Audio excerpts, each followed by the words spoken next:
America's Fabric is paid for by America's Fabric, Inc. through listener support. This is Professor John McElroy, founding host of America's Fabric, a program about the cultural beliefs and foundations of our exceptional country. The program you're about to hear will help connect those beliefs and foundations to today's society. Here's your host for today. Good morning. I'm John Harmon McElroy, a retired University of Arizona professor and the founding host of America's Fabric. Today's program is going to be my thoughts on the upcoming election on November 3rd, an election which for many people has already happened because you've sent in your ballots by mail. Nonetheless, I think this program needs to be broadcast because there are many people like myself and my wife who intend to go and vote in person on the 3rd. So my thoughts then on what's at stake and why it is incumbent on everybody to turn out, regardless of what political party you belong to, and make known your choices. The last 6 months since Tedros Adhanom Ghebreyesus, the Director General of the World Health Organization of the UN, headquartered in Switzerland, declared the existence of a global pandemic on March 11th, 2020, have been for me months of waiting. And for many of you also, I dare say, they have been months of waiting to see how long that lie that there was a global pandemic would last. The lie that a deadly disease was loose in the land, affecting every American. The lie proclaimed, calibrated, and managed by experts, as they called themselves and as they were thought of, for the purpose of destroying the booming full employment U.S. economy and much else. 3 of the 5 rights guaranteed in our First Amendment were destroyed and have not been restored even today. Education was basically altered. Institutional religion suffered a grievous setback.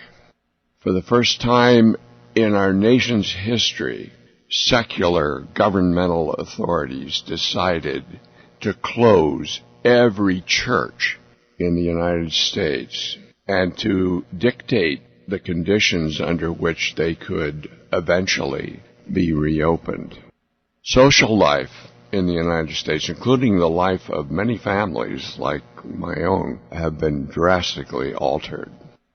And every normal behavior of America's culture that required Americans to come together in close proximity to each other and remain face to face for any length of time have been changed.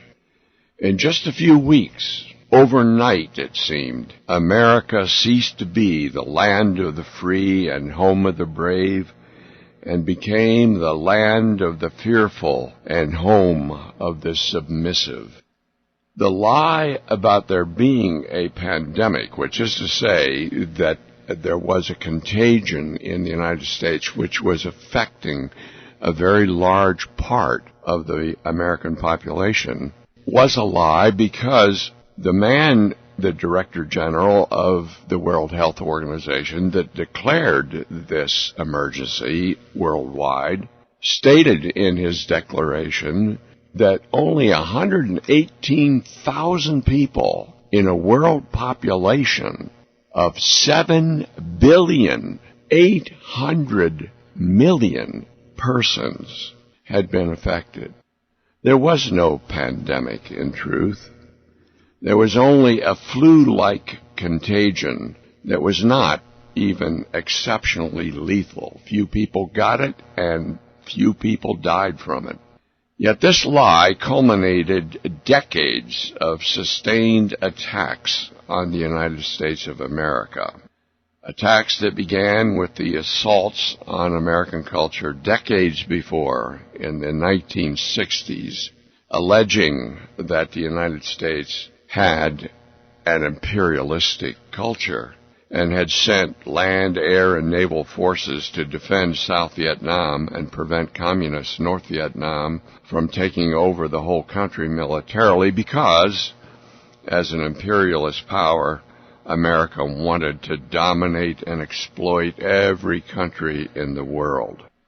But that, of course, was exactly what the pandemic declaration of the World Health Organization in March of this year was designed to do, to dominate and control the non-communist countries of the world. The lie that was told in Geneva that there was a pandemic when, according to the statistics I just cited, there was none, was spread by communist-ruled China, the most populous country in the world. And the purpose of this lie, which the World Health Organization picked up, was to destroy non-communist regimes worldwide by having them shut down all normal cultural behaviors, to dictate how and when children would be educated, to control whether, when, and how religious institutions would operate, to regulate the process of electing representatives to government office, to decide which capitalist enterprises would be allowed to operate and under what conditions they could operate. It was an entirely dictatorial plan based on fear of illness and fear of death, and it has succeeded wonderfully. The big lie that there has been and is a pandemic in the world has made most Americans fear for their lives, and that fear has put their normal behavior under the control of the so-called health experts who have been orchestrating the so-called pandemic. How long will the shutdown, as it's been called, of normal behavior last? How long will the people of the 50 states of the United States tolerate the suspension of their guaranteed constitutional right to peaceably assemble for political, commercial, religious, educational, and social purposes continue?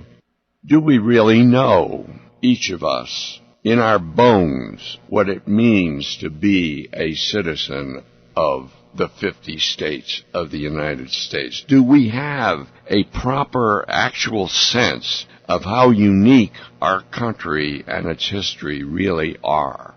Perhaps hearing the roll call of the 50 states of the United States would help us achieve that sense. I personally love the sound of the names of the 50 states, not presented in any particular order, such as alphabetically or according to the dates of their admission to the Union, but the names of the states given randomly, the name of a state from one region of the country, and then the name of another state from another region of this vast country, which is as large as the entire continent of Europe and considerably larger than the continent of Australia, until finally every one of the American Union has been named the nation that now ranks third in the world after the Russian Federation and Canada in terms of size, and third in the world in terms of its population after China and India.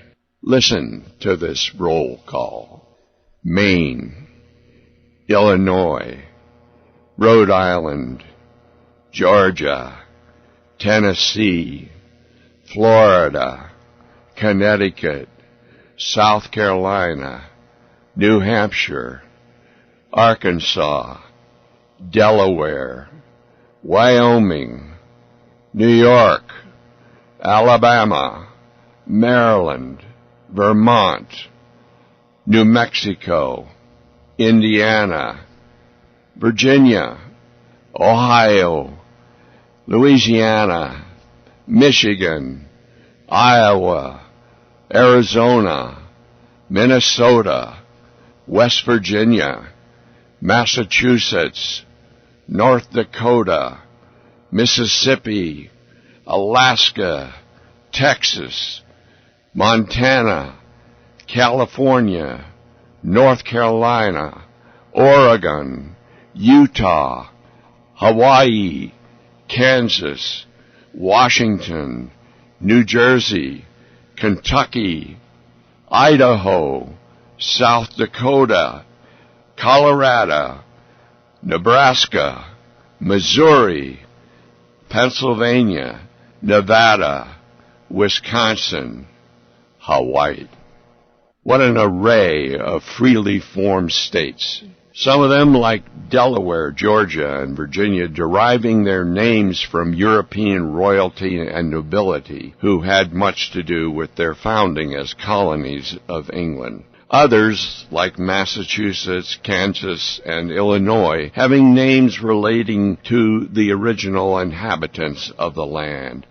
Each state with a constitution for government written and ratified by those who came to it from elsewhere and made it their home. Constitutions written in conformity to the requirement in Section 4 of Article 4 of the Constitution of the United States, which stipulates that every state of the United States shall have, quote, a republican form of government, unquote, meaning a government elected by those who are to live under its authority. Governments of, by, and for, as Abraham Lincoln said in his Gettysburg Address, the people living in these states. Furthermore, it must be noted that each of these 50 states of the American Union, regardless of its size or the number of its inhabitants, is equal in sovereignty to every other state. None is more sovereign than another.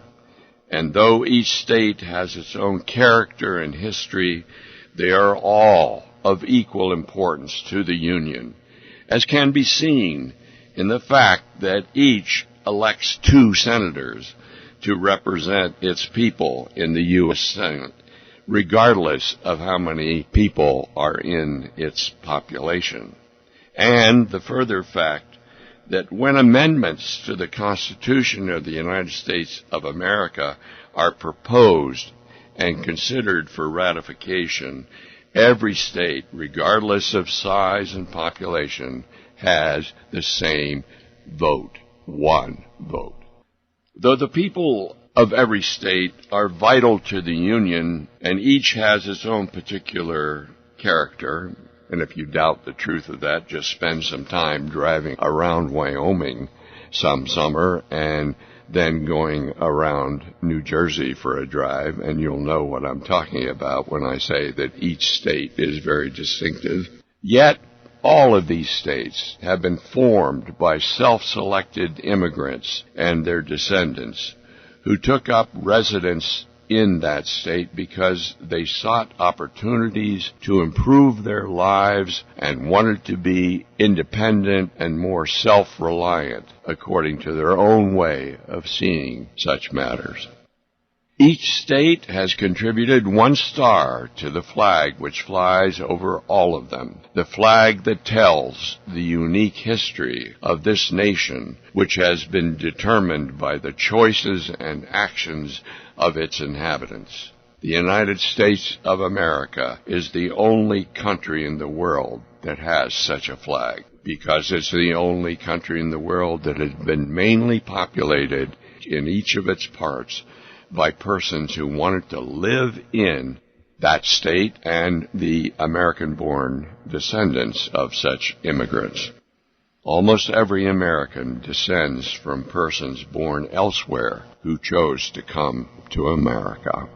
The central proposition of the American way of life, the historical beliefs that determine what is normal behavior, that's what I mean by the American way of life, is that all human beings are created equal in having been endowed by their Creator with unalienable rights to life, liberty, the pursuit of happiness, and government by consent of the governed. The field of stars in the flag symbolizes that unique history and unique culture. Though other nations have had thinkers, philosophers, theologians who wrote about and advocated such beliefs, the United States is the only nation in history whose people have acted on belief in God-given rights to life, liberty, the pursuit of happiness, and government by consent of the governed. To be an American is to regard these beliefs in God-given rights to life, liberty, the pursuit of happiness, and government by consent. It was because England had a different history and different culture from America that the Declaration of Independence had to be written and was ratified by representatives of the people in each of the 13 colonies. These 13 colonies were to be the first states, and they fought a war for independence from Europe because they no longer acted according to the beliefs of the aristocratic cultures of Europe, which believed that some people are born to govern and other people are born to serve those who are highborn. America's culture was the world's first self-determining culture in which each person had a personal responsibility for their own life, and their destiny was mainly determined by their own actions. This culture, ladies and gentlemen, is now under attack from within by persons who want to, quote, transform it into something it was never supposed to be, a way of life in which the government takes care of us from cradle to grave, something quite opposite to the self-determination that the immigrants to America and their descendants sought and found in America. And as I say, these attacks go back 50 years to the so-called protests on college campuses and in the streets of America against American involvement in Vietnam, which was alleged to be imperialistic in nature. The Communist Manifesto, which Karl Marx and Friedrich Engels published in Germany in 1848, promised that in the workers' paradise which communism would produce, the governing principle would be this: from each according to his ability, to each according to his need. Sounds magnificent, doesn't it? One might even say it sounds like the accomplishment of Christian ethics of right and wrong. But who decides what you need in communist regimes? The government. Individuals have no control whatever over their lives under communist rule. Each individual's being must be subordinated to the needs of society as determined by the leaders of the Communist Party. This is called social justice, not justice for all. That is the communist vision, a dictatorship of the proletariat, to use Marx's language, which really comes down to a dictatorship of each communist party throughout all the nations of the world. I mentioned Christianity just a while ago in connection with Marxism, and there have been sincere Christians in our day in America who have tried to justify the kind of Marxian tyranny that is proven beyond any doubt is the end result of all of Marx's idealism. This is called liberation theology. Liberation theology originated in the Catholic Church in Brazil. It was in the 60s. And I happened to be teaching in Brazil when Fidel Castro visited that country, and I read the papers covering his visit, and he said the communist dictator of Cuba, who led the world to believe that he was doing all that he was doing in the sake of liberty, when the exact opposite was true. He said when he visited Brazil in the 1980s, when I was teaching there, 20 years after this liberation theology had been promulgated and spread, that he was a Christian, according to the teachings of liberation theology. This political doctrine, called liberation theology, would have Christians believe that Christ was a socialist. And they based that on Scripture, in which there are many instances of it in all four Gospels of the New Testament, where Christ urges his followers, as the Son of God, that he was urging socialism on his followers, to visit the imprisoned, to clothe the naked, to feed the hungry, to give drink to the thirsty, to take care of all the needs of one's fellow man, completely leaving out of the equation of the true meaning of Christ's mission on earth, which was to bring the salvation of belief in him as the Son of God to human souls who live in sin in this world. And you don't do that by just tending to the physical needs of your fellow man. That requires much more. It requires a personal relationship to Jesus Christ as the resurrected Lord of all. I'd like to close today's program by tying my experience in communist-ruled Poland when I had the chance to teach there in the early 80s, when the Christian labor movement, Solidarity, was in full bloom. This labor union needs to be understood and appreciated by all of you in my audience this morning. Solidarity was a national freedom movement. It was also an authentic labor movement. It was the only union of workers in the whole history of organized labor that ever enrolled something like 85% of all the workers in one country in its ranks. Ballerinas and coal miners were members of Solidarity.